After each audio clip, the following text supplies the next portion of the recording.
그런데 문제는 자기 남편이 바람을 피우더라는 거예요. 문제는 그 대상이, 남편이 바람 피운, 사귀는 대상이 연하의 남자래요.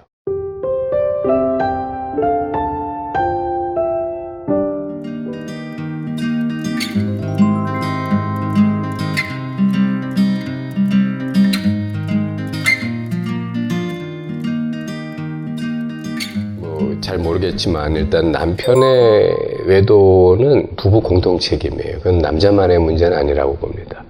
왜냐하면 어떤 남자든 처음에 이렇게 결혼을 할 때 내가 지금부터 외도해야지 하는 남자는 없어요. 그렇잖아요. 누구나 좋은 결혼 생활 하려고 맹세도 하고 그런 생각이 없어요. 근데 살다 보니까 그렇게 되거든요. 그러니까 살다 보니까 그렇게 됐다라고 하는 게 여러 가지 원인이 있겠죠. 남자가 워낙 바깥으로 이렇게 자꾸 한눈을 팔고 그런데 좀 이렇게 빠지기 쉬운 성향의 사람일 수도 있고 또는 다른 여러 가지 이유도 있을 수 있는데 중요한 건 뭐냐면 여자가 하기 나름이라는 거예요. 제가 볼 땐 그렇습니다. 외부에 다른 여자를 두고 외도를 하거나 또는 이렇게 문자를 주고받고 비밀스러운 관계를 유지하거나 이런 것들이 지금 자기 부인한테서는 뭔가가 부족한 그 감정이나 느낌이 있기 때문에 그런 거거든요.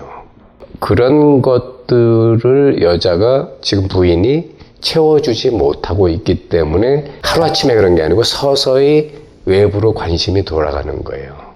결혼을 하고 나서 남자든 여자든 내가 앞으로 잘해야지 좋은 행복한 가정을 만들어야지 하는 생각이나 이런 것은 사실 만들어진 지가 얼마 안 됐어요. 뿌리가 굉장히 얕아요. 그런데 옛날에 결혼하기 전에 막 맘대로 살고 이렇게 막 충동적으로 살고 감정이나 느낌에 충실하고 이렇게 살아온 사람은 뿌리가 깊어요. 그러니까 그게 다시 본색을 드러내게 한 원인이 부인한테도 저는 적어도 절반의 책임이 있다는 거예요.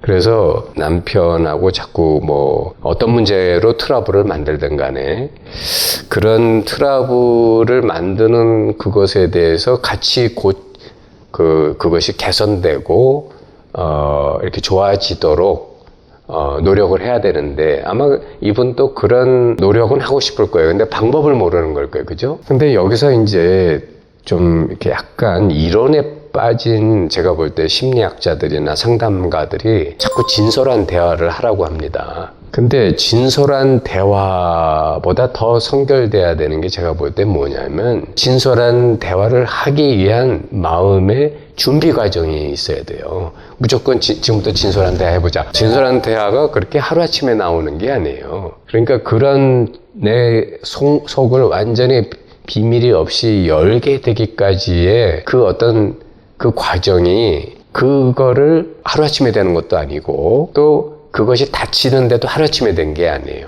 그러니까 지금 닫힌 상황이거든요. 비밀이 있고 뭔가 감추어진 것들이 있다는 게. 그러니까 그거를 하루아침에 닫힌 것이 아닌 것처럼 이제 하루아침에 열고서 갑자기 대화하자. 이렇게 하면은 진솔한 대화가 나올 수가 없어요. 그래서 이 여자분이 일단은 첫 번째는 자기의 잘못을 인정하고 그 다음에 자기가 닫힌 그 남편의 그 마음의 문을 여는 노력을 해야 됩니다. 그것이 어떤 거가 되든 좋은데 가장 기본에는 뭐가 있냐면 상처받지 않는 마음이 필요해요. 그러니까 이제 그렇게 노력을 하면 처음에는 굉장히 냉소적인 반응을 받을 거예요. 왜 갑자기 이러느냐는 둥, 때는 늦었다는 둥, 통 큰 척, 마음이 넓은 척 하지 말라는 둥, 별별 얘기를 다 들을 거예요.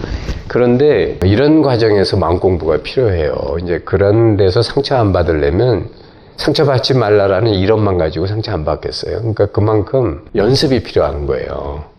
예, 그래서 여기서도 이제 제가 명상의 여러 가지 그 정견법을 활용해서 그런 자기 마음을 스스로 잘 케어하면서 노력하길 바라고 또 하나는 현대 부부에 있어서 뭐 옛날도 그랬지만 가장 현실적인 문제는 경제적 자립 문제예요. 자기의 그 경제의 의존도를 남편에게 완전히 의존하고 있는 사람은 사실 자존심이 상하면서도 이렇게 숙이고 들어가야 될 수밖에 없는 상황들이 많이 생기거든요. 물론 그런 걸 남편이 남자를 뭐랄까 속이 좀 넓고 자상한 남편이라 부인이 그런 걸 안 느끼게 배려하는 남편이라면 얼마나 좋겠습니까만은 사실 우리나라의 대부분의 남편이 남자들이 특히 나이 든 사람일수록 그런 거를 제대로 배우질 못했어요. 그래서 지금 40, 50대라 그러면 제가 볼 때는 남자도 그런 거를 잘 모를 거예요. 그냥 자기 감정이나 느낌에 충실할 겁니다. 그래서 그런 면에서 이제 상처를 많이 받을 수 있는데, 그렇다면 경제적으로 자립할 수 있는 길을 지금부터 자기가 이렇게 시작을 해야 돼요. 그게 뭐가 되다. 그래서 남편이 오해를 하지 않게 해줘야 된다고 생각해요. 뭐였냐면 네가 뭐 혼자 먹고 살기 힘들고 경제적으로 무능하니까 결국 나한테 이렇게 숙이고 들어오는 거 아니냐, 이런 식으로 오해하게 하면 그거는 어떤 이쪽에서 아무리 선의를 갖고 다가가도 문제가 해결되기가 어려운 면이 많거든요. 그러니까 자기 나름대로 내가 경제적으로 이렇게 부족하니까 뭔가 자립을 해야 되겠다, 뭐 이런 문제도 남편이 느끼게 해주는 것도 좋아요. 그래서 이 여자가 이렇게 뭔가 달라지려고 하고 있고, 자칫하면 내가 이렇게 내 뭐라고 할까, 관리 범위에서 벗어날 수도 있겠다, 뭐 이제 이런 그런데 이제 이 사람의 생각은 상황이 변하면 생각도 변하거든요. 상황을 안 변화시키고 자꾸 생각으로 어떻게 하면은 답이 안 나와요. 그래서 상황을 변화시키려고 노력을 해야 되고, 뭐 최악의 경우에는 남자가 이렇게 구제불능이다라고 받아들여지면, 또는 내 그릇에 이만큼 노력했는데도 어렵다 하면 그냥 헤어질 수도 있어요. 지금 뭐 이혼이 뭐 절대 하면 안 되는 이조 시대도 아니고 헤어질 수도 있습니다. 그러니까 이렇게 열고 생각해야지, 그거를 뭐 그렇게 하면 안 되는데 뭐 남의 눈이 어떻고 뭐 이런 거 생각하시지 말고요. 근데 다만 제가 한 가지 드리고 싶은 말씀은, 제가 아는 목사님이, 여자 목사님이 계세요. 이분이 담임 목사신가 그런데, 이분이 원래 직업이 상담가셨대요. 그런데 문제는 자기 남편이 바람을 피우더라는 거예요. 그러니까 남은 상담을 해줬는데 자기는 도저히 이게 자기 상담이 안 되더래요. 이게 얼마나 힘들고 고통스러운지. 그래서 내가 여태까지 알고 있던 이론이 다 헛거구나. 근데 어느 날 그렇게 고민하고 있는데, 어느 날 또 어떤 여자분이 와서 상담을 하는데 자기 남편이 바람을 피운다는 거예요.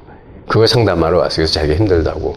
그런데 더 기가 막힌 거는, 문제는 그 대상이, 남편이 바람 피운 사귀는 대상이 연하의 남자래요. 그러니까 이분이 그 얘기를 듣고서 자기가 이런 생각을 했대. 그래도 그만하니까 다행이구나. 남자는 안 사귀니까. 그래서 자기가 이렇게 그 생각을 하니까 갑자기 속이 편해지더라는 거예요. 여태까지 막 죽을 것 같았는데, 참 마음이라는 게 묘하다. 내가 어떤 법을 세우니까 이 법이 무너지면 정말 천하가 무너지는 것 같더니, 그거보다 더한 상황을 보니까 그래도 남자 사귀는 건 아니니까 천만다행이다 싶으니까 이게 굉장히 많이 이렇게 고통이 누그러지더라는 거예요. 그래서 이게 내가 좀 마음을 통 크게 먹으면 남자 사귀는 거 아니니까 괜찮아, 이렇게 생각하니까 그래도 내 마음의 고통이 많이 줄어드는구나. 그 다음부터는 내가 너무 마음을 심약하고 조그맣게 간장종지만하게 하고 살지 않았느냐. 그래갖고 자기가 많이 기도하고 생각하고 나서 목사의 길을 가기로 하셨다고 언제 한번 신앙간증 비슷하게 얘기하시는 걸 내가 동영상으로 봤어요. 근데 이분이 그 다음에 남편한테 선언을 했대요. 바람 피워도 괜찮아, 남자만 사귀지 마.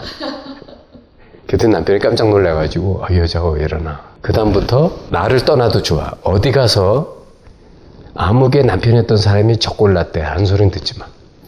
이렇게 나가기 시작하니까 남편이 주변 정리 다 하고 와가지고 조용히 신랑 노릇 잘하기 시작하더래요.